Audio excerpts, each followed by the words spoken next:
बच्चों, पीछे वाली वीडियो में हमने तुलसीदास के 2 भाग किए, भाग 1 और भाग 2। अब हम इसमें आगे वाले पद देखते हैं तुलसीदास के। तव बलनाथ डोल नित धरनी, तेजहीन पावक शशि तरनी। तब तुम्हारे बलनाथ का अर्थ है यहाँ पर स्वामी, डोल डोलती है, नित नित्य ही हमेशा, धरनी का अर्थ है यहाँ पर धरती, तेजहीन यानी प्रकाश से हीन हो गए हैं, पावक का अर्थ है यहाँ पर अग्नि, शशि का अर्थ है चंद्रमा और तरनी का अर्थ है सूर्य। तो जो मंदोत्री है वो रावण से कह रही है कि आप में इतना बल और तेज था कि आपके तेज के सामने अग्नि, सूर्य और चंद्रमा भी मंद पड़ गए थे। शेष कमठ सही सकही न भारा, शेष कमठ सकही न भारा।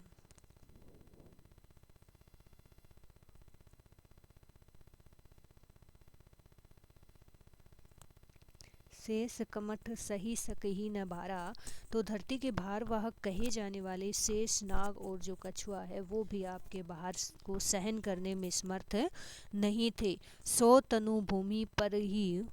भरी छारा। तो अब वो क्या कह रही है मंदोत्री की 100 तनु भूमि पर भरी छारा, कि वही शरीर जिसमें इतना सामर्थ्य था आज वो भूमि पर मिट्टी में सना हुआ पड़ा है। तो मिट्टी में सना हुआ कैसे पड़ा है कि ये जो युद्ध हुआ था उस युद्ध में रावण की मृत्यु हो गई है, और उस मृत शरीर के पास जो मंदोत्री बैठी है वो विलाप करती हुई ये सब कह रही है कि जिसके अंदर इतना बल था कि उसके प्रकाश के सामने चंद्रमा, अग्नि और सूर्य का भी प्रकाश मंद पड़ जाता था, शेषनाग और कछुआ भी जिसके भार को उठा नहीं पाते थे, आज वही शरीर इस धरती पर मिट्टी में सना हुआ पड़ा है। वरुण कुबेर सुरेश समीरा, रन सन्मुख धरी न काहू धीरा। अब क्या कह रहे हैं कि वरुण, कुबेर और सुरेश, सुरेश का अर्थ है यहाँ पर इंद्र, समीर यानी वायुदेव, रन सम्मुख धरी न काहू धीरा, रन का अर्थ है युद्ध, की आपके साथ युद्ध में किसी ने भी धैर्य का धारण नहीं किया, कोई भी आपके सामने टिक नहीं पाता था। भुज बल जीते हु काल जम साई, की हे नाथ हे स्वामी, आपने भुज बल, भुजाओं के बल से जीत लिया था काल जम साई, काल यानी मृत्यु रूपी यम को भी आपने जीत लिया था। आज परे हु अनाथ की नाई, नाई का अर्थ है यहाँ पर समान,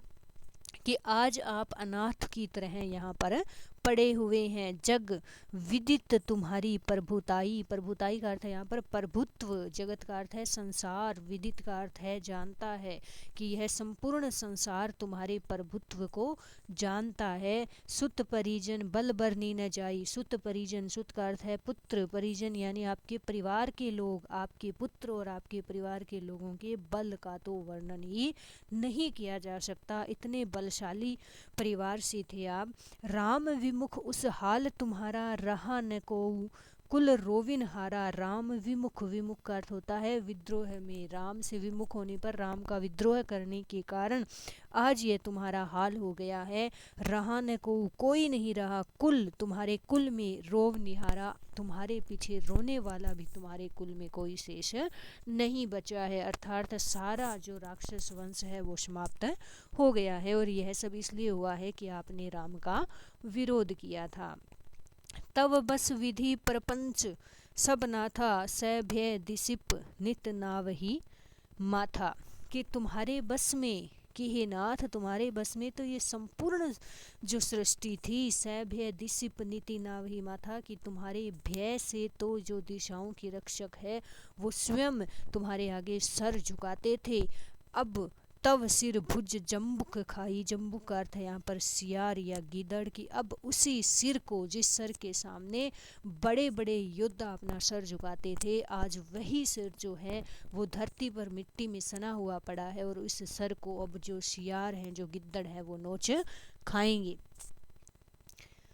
राम विमुख यह अनुचित नाही, अब जो मंदोत्री है वो कह रही है कि इतना हाल है वो आपका हो चुका है, यह जो आपकी स्थिति हो चुकी है, लेकिन जो व्यक्ति राम के विमुख जाता है उसकी ऐसी स्थिति होना तो अवश्यम भावी है। इसीलिए आप राम के विमुख गए और आपके साथ यह सब कुछ हुआ है तो यह अनुचित नहीं हुआ है, क्योंकि राम तो साक्षात परमात्मा थे, आपने उनका विरोध किया तो यह आपके साथ होना उचित ही है। काल विवश पति कहाँ न माना, काल विवश की मृत्यु के वश में होकर पति, पति किसके लिए आया है, ये दशानन रावण के लिए आया है, कि काल के वश में होकर पति ने, मेरे स्वामी ने मेरा कहा नहीं माना। अब जगन्नाथ मनुज करी जाना, कि आपने जगन्नाथ, जग का अर्थ है यहाँ पर संसार, नाथ का अर्थ है स्वामी, कि जग के स्वामी अर्थात श्री राम को आपने मनुज करी जाना, एक साधारण मनुष्य आपने।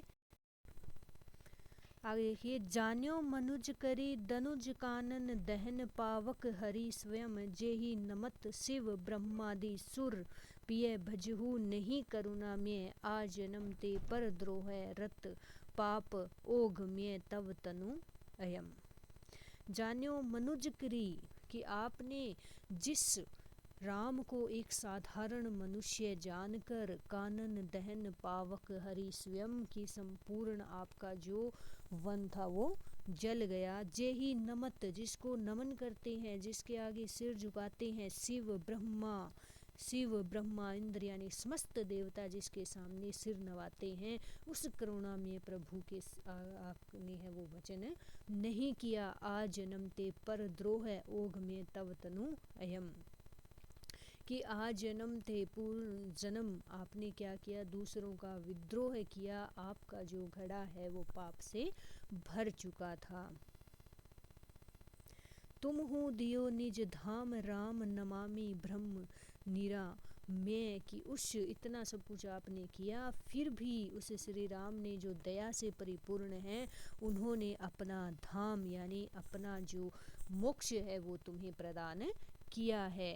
अह नाथ रघुनाथ सम कृपा सिंधु नहीं आन, की हे स्वामी श्री राम के समान यानी श्री राम जो समुद्र के समान जो विशाल, जिनकी कृपा को अनंत है, नापा नहीं जा सकता, इतनी कृपा करने वाले श्री राम स्वयं आए थे। जोगी वृंद दुर्लभ गति तो ही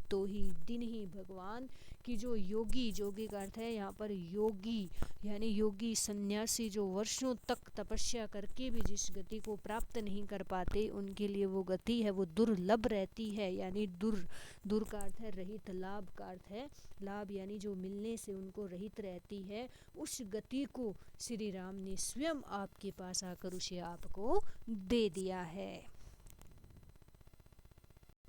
तो ये हो गया अपना तुलसीदास का हमने पढ़ा था मंदोदरी की रावण को सीख। इसमें हमने 2 कांड पढ़े थे, एक तो पढ़ा था सुंदर कांड और दूसरा पढ़ा हमने लंका कांड। इसमें 7 कांड थे, उनमें से अपनों ने पढ़ा 5वां कांड सुंदर कांड, जिसमें हनुमान जी की महिमा का वर्णन था। उसके बाद हमने पढ़ा लंका कांड, तो जो रावण है वो सीता को उठा कर ले आते हैं। उसके बाद में मंदोदरी रावण को सीख देती है कि आप सीता को वापस श्री राम के पास पहुंचा दीजिए, और जब रावण इस सब बातों को मानने से इनकार कर देता है तो श्री राम वहां आकर रावण के साथ युद्ध करते हैं और अंत में रावण का वध कर दिया जाता है। तो उस मृत शरीर के पास बैठी जो मंदोदरी है वो विलाप करते हुए इन सब बातों का जिक्र करती है।